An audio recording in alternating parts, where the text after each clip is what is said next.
राम राम दोस्तों, आप सभी को मेरा प्यार भरा नमस्कार। चलिए अब देखते हैं आगे की कहानी।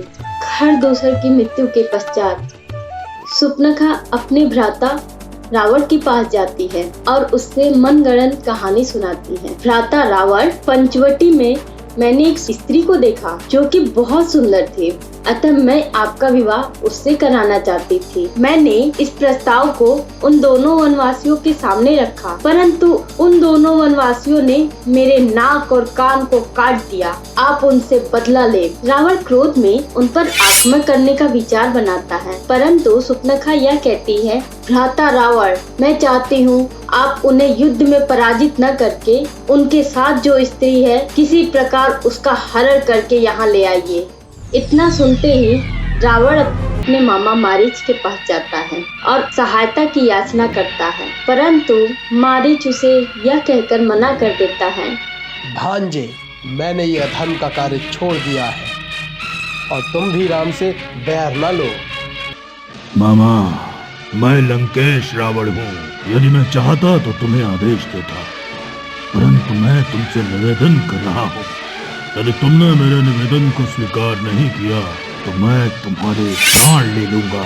मारीच ऐसा सुन अपने मन में विचार करता है कि प्राण तो दोनों ही तरफ से जाने हैं, तो क्यों ना प्रभु श्री राम के हाथों ही मैं मारा जाऊं। ऐसा मन में विचार कर वह रावण के साथ आ जाता है। स्वर्ण मेघ का रूप बनाकर कुटिया के आसपास विचरण करने लगता है। सीता की जैसे ही उस पर नजर पड़ती है, सीता उसके रूप को देखकर मोहित हो जाती है और अपने स्वामी राम से कहती है, स्वामी, आप मेरे लिए यह स्वर्ण मेघ ला दीजिए। मैं इसे अपने साथ अयोध्या ले जाऊंगी और भरत को उपहार स्वरूप दूंगी। राम वह स्वर्ण मेघ लेने चले जाते हैं और सीता को लक्ष्मण की सुरक्षा में रखते हैं। जैसे ही वह स्वर्ण मेघ को पकड़ने जाते हैं, वह घने जंगलों की तरफ भागता चला जाता है। तब राम उसे अपने तीर से घायल कर देते हैं। तीर लगते ही मारीच अपने असली स्वरूप में आ जाता और राम के स्वर में लक्ष्मण बचाओ, लक्ष्मण बचाओ चिल्लाने लगता है। यह ध्वनि सुनते ही माता सीता चिंतित हो जाती हैं। लक्ष्मण से राम को बचाने के लिए आग्रह करती हैं, परंतु लक्ष्मण सीता को यह कह के मना कर देते हैं कि भ्राता का आदेश है कि मैं आपको कहीं छोड़ के न जाऊं। तब सीता कहती हैं, तीर धनुष लाओ, मैं स्वयं जाऊंगी, अन्यथा मैं अपने प्राण त्याग दूंगी। इतना सुनते ही लक्ष्मण एक सुरक्षा रेखा कुटिया की चारों तरफ बनाकर राम को खोजने के लिए जाते हैं। जैसे ही लक्ष्मण वहां से जाते हैं, रावण साधु का वेश बनाकर भिक्षा की याचना करने लगता है।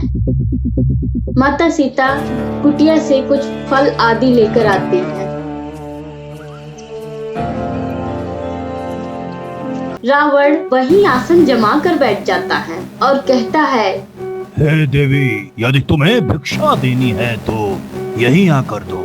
हे महात्मा, मैं इस कुटिया में अकेली हूँ। मेरे देवर ने यहाँ सुरक्षा घेरा बनाया हुआ है और उन्होंने मुझसे निवेदन किया है कि मैं इससे बाहर न निकलूं, अतः आप यहीं आकर भिक्षा ग्रहण कीजिए। यदि तुम यहाँ आकर भिक्षा नहीं दे सकती तो मैं बिना भिक्षा लिए ही चला जाऊंगा और तुम्हारे पति को श्राप दूंगा कि वो इसी क्षण मृत्यु को प्राप्त हो जाए। इतना सुनते ही सीता घबरा जाती है। जैसे ही वह बाहर आती हैं, पुष्पक विमान पर बिठा लेता है और वायु मार्ग से लंका की ओर प्रस्थान करता है। तभी गिद्धराज जटायु की नजर रावण पर पड़ती है। जटायु सीता को देखते ही रावण को रोकने का प्रयास करते हैं। रावण को बुरी तरह से घायल कर देते हैं, परंतु रावण जटायु के पंखों को काट देता है और जटायु भूमि पर गिर जाते हैं। इधर जब राम और लक्ष्मण कुटिया में आते हैं तो उन्हें यह समझ में आ जाता है कि अवश्य सीता को कोई हरण करके ले गया है। वह ढूंढते ढूंढते जंगल की तरफ जाते हैं।